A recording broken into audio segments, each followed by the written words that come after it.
नमस्कार मित्रांनो, जय शिवराय। तर आत्ता वाजलेत रात्रीचे 12 आणि आत्ता आम्ही निघालोय ठाणे स्टेशनला। ठाणे स्टेशनवरून रात्रीचे 1 वाजता आपल्या नाशिकला जायला ट्रेन आहे। तर आत्ता वाजलेत रात्रीचे 1 आणि आता ट्रेन यायचा टाइम झालाय, जी की आम्हाला नाशिकला पोहोचवणार आहे। आता रात्रीचे 1:15 वाजले। अगर एक्सप्रेस आली आहे आणि आम्हाला 2.5 ते 3 तासात नाशिक रोडला पोहोचणार।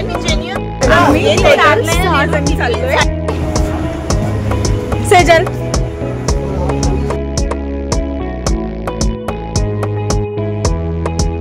संध्याकाळी आम्ही तुळजाभवानीच्या मंदिरात गेलेलो। तिथे अचानकच विषय निघाला की सप्तशृंगीला जाऊयात आणि काय ठरलं मग आणि निघालो।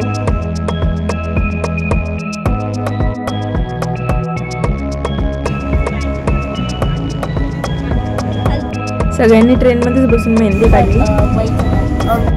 4 वाजलेत आणि आम्ही नाशिक रोड ह्या रेल्वे स्टेशनला पोहोचलोय। चहा घेऊन आता आम्ही बसकडे जाणार आहे। रेल्वे स्टेशनवरून तुम्हाला कंटिन्यू सिटी बस मिळतील CBS स्टँडकडे जाण्यासाठी। जिकडे जायला तिकीट 35 रुपये। तिथे तुम्ही 20 ते 30 मिनिटात पोहोचाल। आम्हाला बसने 5:20 CBSला पोहोचवलं। तिथून 5 मिनिटाच्या अंतरावर बस स्टँड आहे।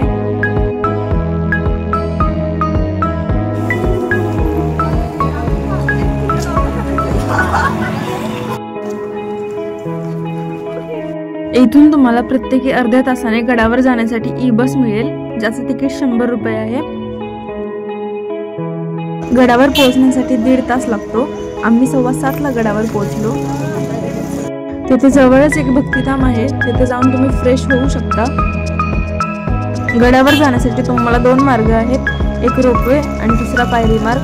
रोपवेचं तिकीट 120 आहे आणि जर पायरी मार्गाने गेला तर तुम्हाला 518 पायऱ्या चढाव्या लागतात। आम्ही पायरी मार्गाने आलो आणि आमचं नशीब पहा।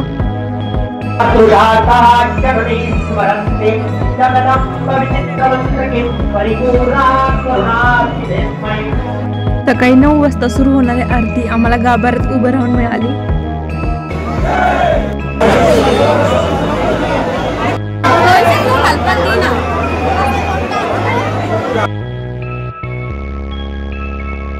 अतिशय सुंदर असं दर्शन मिळाल्यानंतर मंदिरातच असणाऱ्या काळभैरवनाथाचं पुढे आम्ही दर्शन घेतलं। येताना तिथून थोड्याच अंतरावर असलेल्या अन्नछत्रात आम्ही फक्त 20 रुपये देऊन जेवण घेतलं। जेवण खरंच खूप छान आणि पोट भरून होतं। पुढे अन्नछत्रात असणाऱ्या आईचं दर्शन घेतलं आणि आम्ही आमच्या परतीच्या प्रवासास सुरुवात केली।